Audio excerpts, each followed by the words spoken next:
My name is Jerry, and I left MAGA. I'm here to explain why. So, if you're new to my channel, welcome. If you have been here before, welcome back. In this particular episode, I've got a little something extra special lined up. It's just a piece of the puzzle as I move forward, continuing to talk about more of the charismatic evangelicals and the New Apostolic Reformation. Particularly, I want to reference this article, and I'll link it in the description. But this was on the Times of Israel, and it was dated 18 August 2020. Trump says he moved U.S. Embassy to Jerusalem for the evangelicals. U.S. President, on campaign tour of battleground Midwest states, said evangelical Christians more excited by that than Jewish people. And we'll get back to that, of course. But I need to lay the groundwork for this because when I get later down the road to talking about folks like Greg Locke, it'll make a lot more sense when I'm talking about some of their end-time beliefs. So this article is kind of long, so I'm going to go ahead and get right on into it.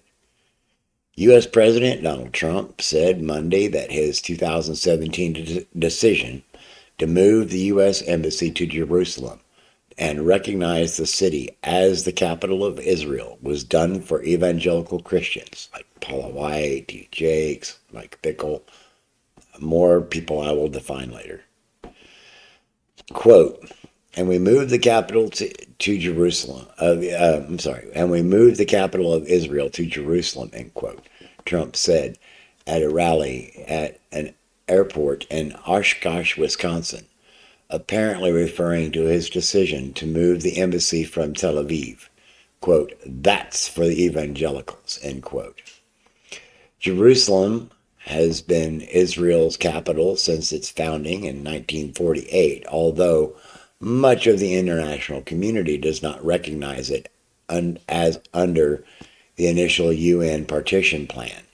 Jerusalem was to be an international city. Quote, it's amazing with that. The evangelicals are more excited by that than Jewish people, end quote, he said to cheers from the crowd. That's right. It's incredible.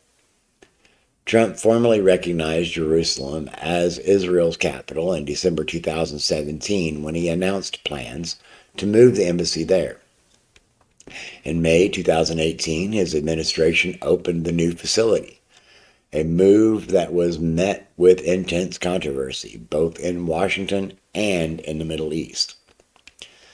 Following the move, to the Palestinians who claim East Jerusalem as the capital of a future state, cut ties with Washington, calling the Trump administration biased towards Israel. I got to interject a thought here. Question, could this possibly have anything to do with what happened in Gaza over the last couple of years? 2024, 2025. Anyway, back to the article. At the time, Trump said that the decision was made to advance U.S. interests and peace in the region, and out of respect for Israel's sovereignty. Yeah, I don't think it's played out that way, has it? I'm sorry. Not sorry. Quote, I've judged this course of action to be in the best interests of the United States of America and the pursuit of peace between Israel and the Palestinians. This is a long overdue step to advance the peace process and to work towards a lasting peace, end quote, he said in a video message played at the 2018 inauguration of the embassy.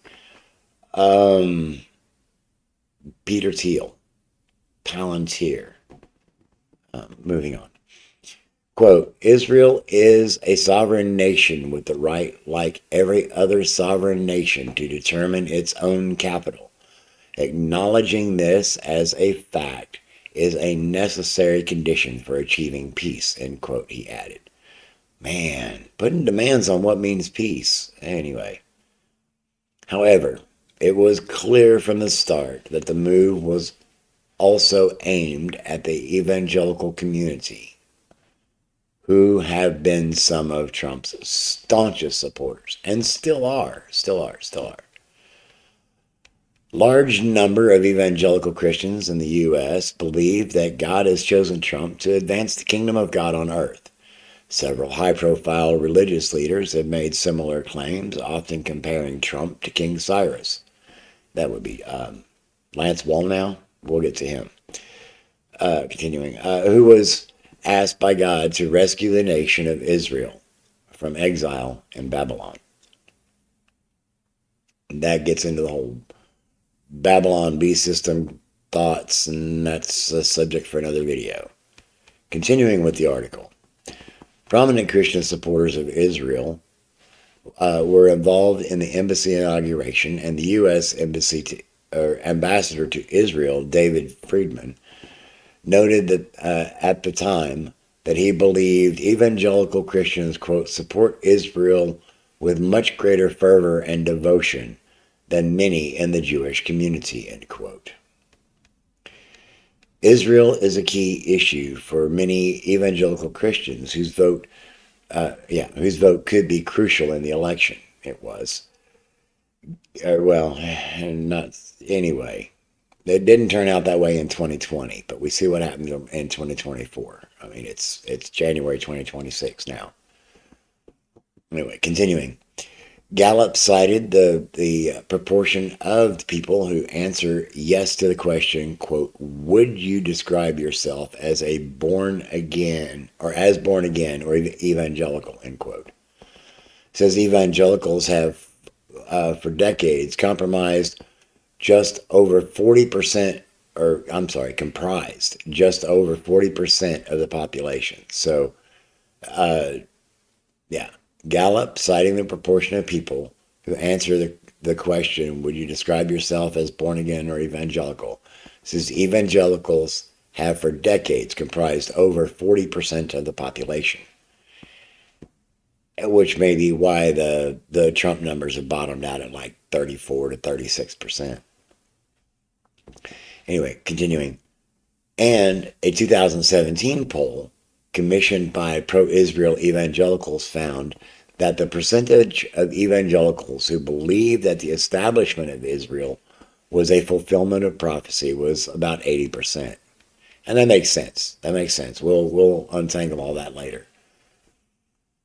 Elizabeth Oldnixon, a University of Texas political scientist who studies evangelicals and their relationship to Israel, has estimated that about a third of evangelicals are likely to put Israel policy at the center of their electoral decision-making. Other issues may drive evangelicals' voting include abortion rights and religious liberty. Trump's remarks came as he touted Midwest battleground states on Monday, holding a series of airport tarmac events trying to counter-program former Vice President Joe Biden's show at the Democrats' National Convention. Biden has said that the U.S. Embassy in Israel would remain in Jerusalem if he's elected, even as he called Trump's decision to move the diplomatic base from Tel Aviv, quote, short-sighted and frivolous, end quote. I tend to agree with former President Biden. Continuing. In Mankato, Minnesota, Trump stepped up his rhetoric against Biden, calling him a puppet of left-wing extremists trying to erase our borders, eliminate our police, indoctrinate our children, vilify our heroes, and take away our energy. And there's so much spite. It'll burn you out.